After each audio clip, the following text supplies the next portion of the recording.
श्री स्वामी समर्थ. तर उंबरठ्याला हळदीचं लेपन करून ना छान रांगोळीनी सजवलेलं आहे. बेलपान आणि कमळाच्या फुलांची रांगोळी काढलेली, कारण का आज पौर्णिमा आहे आणि सोमवारी आलेली पौर्णिमा आहे. छान असे कृष्ण बाप्पासाठी वस्त्र आणलेले. अगोदरचे मी सफेद वस्त्र शिवलेले दाखवले तुम्हाला. तर सेम मॅचिंग मला ना कृष्ण बाप्पासाठी वस्त्र मिळाले. शिवणारच होती पण मला बाजारात मिळाले तर घेऊन आली. आणि मी माझ्या मुलांसाठी जसे ना कपडे खरेदी करते, माझ्यासाठी साड्या खरेदी करते, तसेच मी देवासाठी सुद्धा मला आवडते त्या गोष्टी आवर्जून खरेदी करते. तर इथे स्वामींची छान पूजा झाल्यावर मी कृष्ण बाप्पाला वस्त्र वगैरे घालते आणि छान आहे.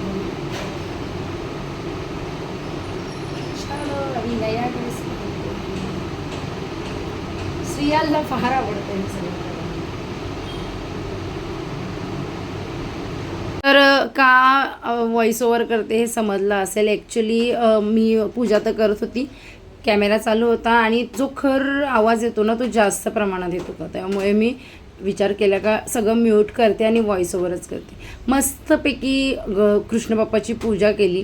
सगळ्या देवांची पूजा माझी झालेली आणि हे करायला थोडा वेळ जातो. तुम्ही बघू शकता किती सुंदर ते कपडे, मोराच्या पिसाऱ्या, म्हणजे मोराचा आकार होता आणि त्याच्या पिसाऱ्यामध्ये ते होते आणि सेम मॅचिंग जसे मी शिवलेले सिल्वर बॉर्डरचे ना जे व्हाईट कपडे तसंच मॅचिंग मिळालं. त्या तर मी घेतलंच, म्हणजे मी सोडलं नाही.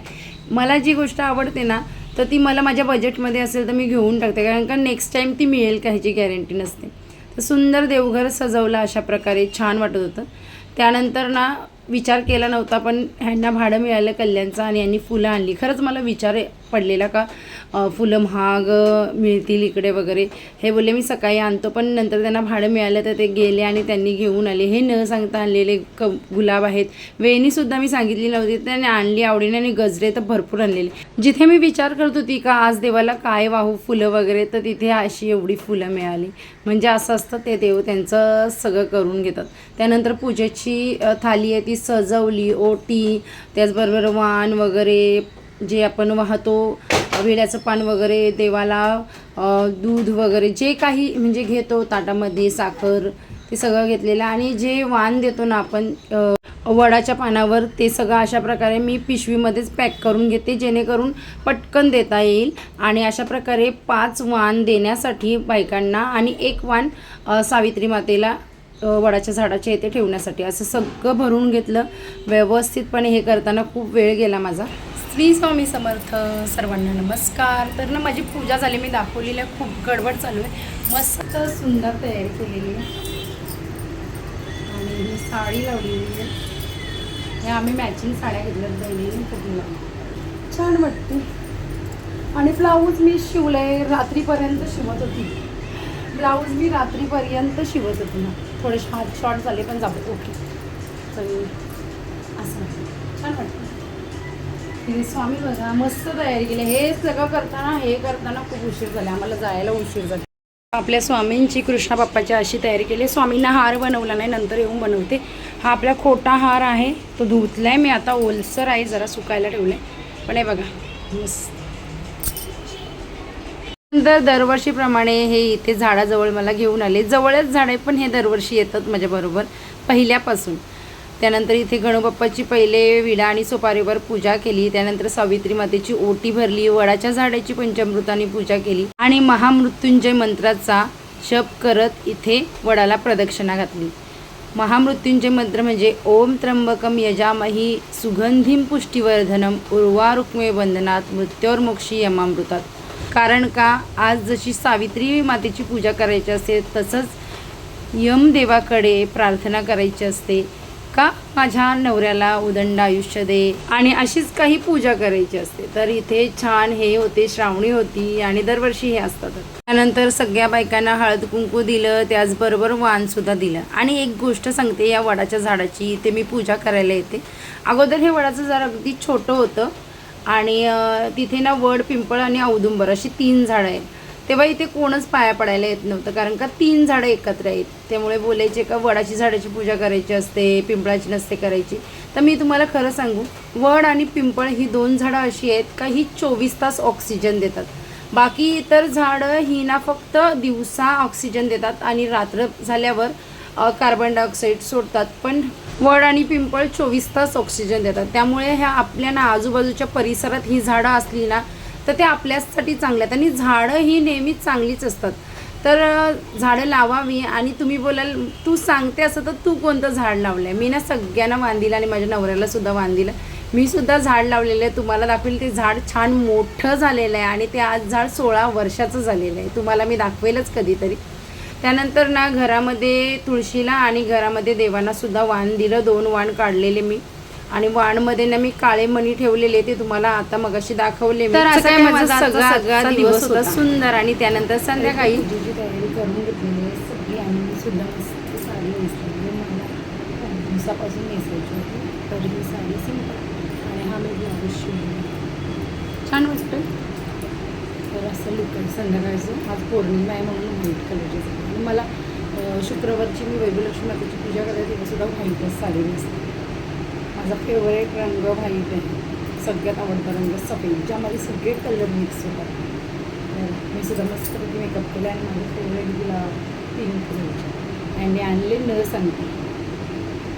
आणि गजरे आणले ना मी भरपूर. मी आता स्वामींना वाहते आणि पूजेमध्ये वाहते. भरपूर गजरे आणले आणि न सांगता मी सगळे दाखवते. चला हे बांधते आणि संध्याकाळची पूजा करणे तुम्हाला शेअर करते थोडक्यात. त्यानंतर ना मी सगळं आवरलं आणि मग ते काळे मणी बांधतात ना गळ्यात, ते बांधले. आणि मग इथे शेव बनवायला घेतली. खीर, शेव्याची खीर बनवत होती आज. आणि दूध वगैरे छान गरम केलं आणि भाजलेली शेव ना ड्रायफ्रूट वगैरे त्यामध्ये घातले. आणि इथे मी विचार करत होती शूट होते ना बरोबर, कारण का ना बऱ्याच वेळेला माझा कॅमेरा बंद असतो आणि शूट चालू असतं. मग काय कॅप्चर आणि डबल तर मला करायला नाही आवडत, कारण का जे शूट होतं ते होतं, मी ते तुमच्याबरोबर शेअर करते. परत रिपीट करायला ते मला स्वतःलाच नाही आवडत. कधीतरी होऊ शकतं रिपीट, तेव्हा मी एखादी गोष्ट महत्त्वाची असेल तर करते. खीर बनवत होती तिथेच मी लगेच मला ना स्वामींसाठी हार बनवायचा होता. बनवणंच शक्य झालं नाही. अख्खा दिवस काही ना काही काम चालूच होतं. आराम करायला तर वेळच नाही मिळाला, कारण का लगेच पूजा सगळं. त्यामुळे मी एका साईडला हार बनवायला सुद्धा घेतला. आणि आजचे कमळ ना एवढे सुंदर आहेत ना. मला ॲक्च्युली कमळ केसात घालायचं होतं, पण यांनी पिंक गुलाब न सांगता आणले, त्यामुळे मग गुलाबच घातले मी डोक्यात. कमळचा कलर आहे ना खूप भारी आहे, तुम्ही बघू शकता. खूपच भारी आहे कमळाचा कलर. आपली खीर पण शिजते बरं. इथेच उभी राहते आणि पटापट एक हार बनवते स्वामींसाठी तरी घेतलीच, कारण का फुलं आणल्यात तर हार होणार चाहिए. फुलं नसती तर मग स्वामींसाठी मी आर्टिफिशियल बनवले. आणि अजून आर्टिफिशियल 2 हार तुमच्याबरोबर शेअर करणार आहे. कधी करणार आहे माहीत नाही, पण आहे थीम डोक्यामध्ये एक. तर लवकरच त्याच्यावर अंमलबजावणी करते. कारण का काय होतं माहिती आहे का, आम्ही खरंच फुलं वगैरे दाखवतो. हल्ली कल्याणला एवढी फुलं महाग आहेत ना. खरंच हे गुलाब वगैरे, कमळ गुलाब परवडतात. एवढा गोंडा महाग आहे, 120 वगैरे. त्या दिवशी तर 150 रुपये किलो गोंडा होता मी गेलेली. खूप महाग आहे. मग त्याच्यापेक्षा हे कमळ वगैरे परवडतात. गोंडा वगैरे 1 किलो 1-2 किलो छान सगळीकडे हार होतात. पण आता काय करणार, महाग आहे तर. त्यामुळे मग मी आता ठरवूनच ठेवलं आहे, कारण 1-2 हार बनवून ठेवते आर्टिफिशियल. जसं वेगवेगळं काय असेल ना तसं चेंज करत राहणार. तर ते पण मला आता हा गुलाबाचा हार बनवलेला तो सुद्धा मला खूप म्हणजे छान असं कधी पण पूजेमध्ये वगैरे छान वाटतं. आणि मी माझं पूजा वगैरे हे मी करतच असते नेहमी ना. त्यामुळे काय होतं माहिती आहे का, मला ह्या गोष्टी लागतातच. आणि आपले सणवार येतच असतात, चालूच असतात काही ना काही. दिंडोरी सेवा मी करते, त्यामुळे मी सगळे सणवार साजरी करते जोपर्यंत शक्य आहे. कारण का आपला बिझनेस पण आहे, त्यामुळे जिथपर्यंत मला शक्य होईल ना आता तिथपर्यंत मी स्वामींची सेवा. आणि आता तर शक्य तेवढं होत नाही आहे. थोडासा कामाचा लोड आहे, कामसुद्धा असतं, त्यामुळे माझे ब्लॉग शेअर करता येत नाही मला. मी खरं सांगते माझ्याकडे ब्लॉग एवढे आहेत ना, आणि त्याच्यामध्ये एवढं सुंदर सुंदर सगळं आहे. पण मला अक्षरशः आता असं वाटतं की डिलीट मारावं लागेल सगळं. शॉर्टमध्ये तरी शेअर करण्याचा माझा प्रयत्न असणार आहे. लॉंग तर जाऊ दे आता, म्हणजे शॉर्टमध्ये तरी मी शेअर करेल तुमच्याबरोबर. पण मस्तपैकी शेव शिजलेली. चला हे आवडते हार बनवलेला दाखवते. माझ्याकडे हार बनवून दाखवायला तेवढा वेळ नाही. चला थोडा वेळ. तर इथे सगळी तयारी करून घेतलेली आहे आणि मूर्ती वगैरे घेतली होती आणि इथे सुद्धा तयारी करून पंचम वगैरे ठेवून घेतलेले आहे. फळं होती ती घेतलेली आहेत आणि खीर बनवलेली छोटे छोटे वाट्यांमध्ये. तर असं आहे. तर चला.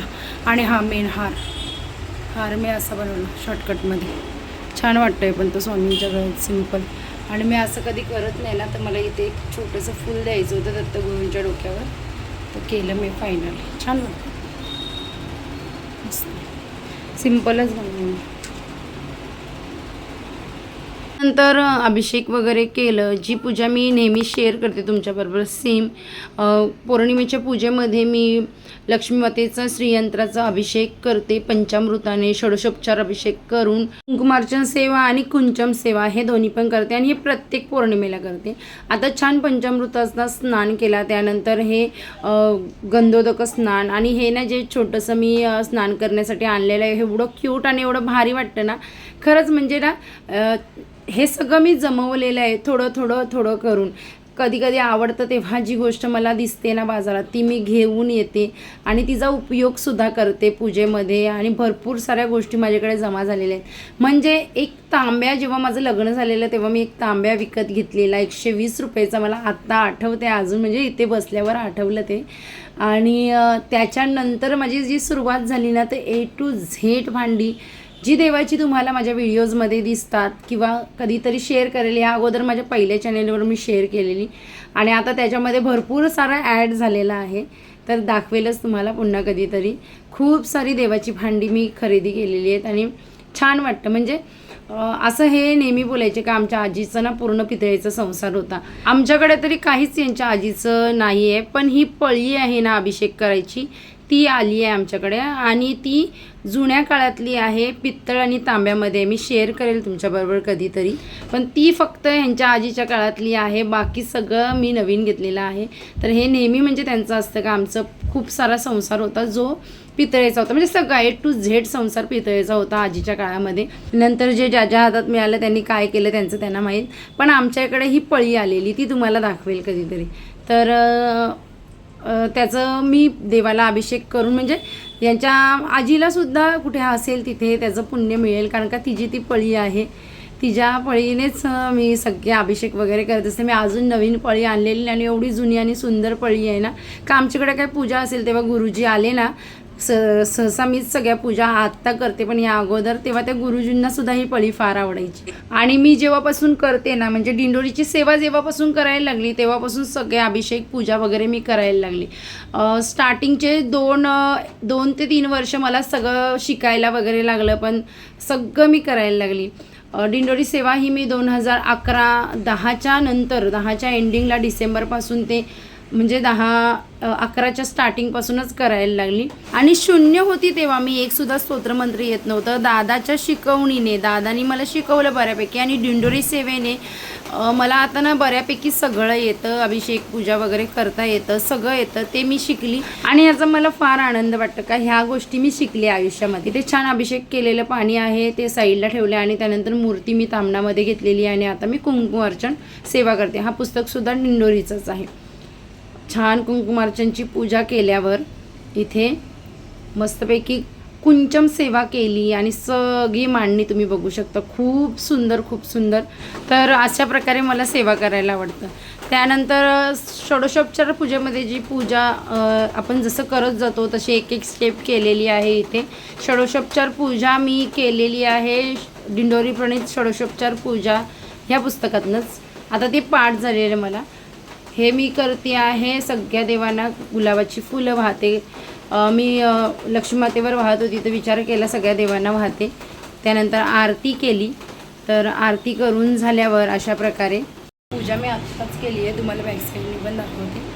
आणि हा ब्लॉग मी लवकरात लवकर एडिट करण्याचा प्रयत्न करेन, कारण का अगोदरचे ब्लॉग माझे पेंडिंग राहून आता ते एडिट करायची पण इच्छा नाही. अशी सुंदर आहेत पण बघेल मी, शेअर करेल शॉर्टमध्ये. आणि अशी सुंदर पूजा झाली. आता मी जेवणाला लागते. थोडक्यात तुमच्याबरोबर सकाळपासूनचा माझा ब्लॉग शेअर केले. मी मस्त पूजा केली. मला ना पौर्णिमेचा दिवस असा छान देवापुढे घालवायला आवडते. इतर दिवशी तरी मी एवढं नाही, पण पौर्णिमेच्या दिवशी छान नटायचं थटायचं, महालक्ष्मी मातेची पूजा करायची. त्याचबरोबर श्रावणापासून मी नेहमी वैभवलक्ष्मी मातेची पूजा सुरुवात करते, तर दर शुक्रवारी सेम. तर छान वाटतं हे. मी दादा नेहमी सांगायचं का ओटी भरताना ना आपण सुद्धा सजून नटून थटून जायचं आणि छान मग देवीची ओटी भरायची. ते आता ट्रेंड चालू आहे. तर मी विचार करते आपण जे शिकलेलो आहोत, जे आपण केलेलं आहे ते आत्ता सगळेजणं ट्रेंडिंगमध्ये घेऊन येतात. आपल्या गुरूंनी आपल्याला नेहमी चांगलंच शिकवलेलं असतं. छान वाटतं. मला पण भूक लागली उपवास. चला, माझे गुलाब मला फार आवडते. दुपारी पण लावलेले नाही, आत्ता पण तेच आहे, ते दुपारचंच आहे सगळं. फक्त मी साडी चेंज केली पटकन जेवण. तर मगाशी तुमच्याबरोबर शेअर करायलाच जमलं नाही. मी दर पौर्णिमेला ना अन्नपूर्णा मातेची म्हणजे गॅसवर इथे अशा प्रकारे पूजा करते. गॅसला स्वस्तिक काढते, त्यानंतर ओट्यावर. आणि आज जेवणामध्ये वरण भात भाजी अशा प्रकारे नैवेद्य बनवायला इथे घेतलेलं. तर आजचा ब्लॉग काहीसा असा होता. पूजा सुंदर झाली, नैवेद्य दाखवला आणि ब्लॉग इथे एंड करते मी. आपण भेटूया छानशा नेक्स्ट ब्लॉगमध्ये. बाय. श्री स्वामी.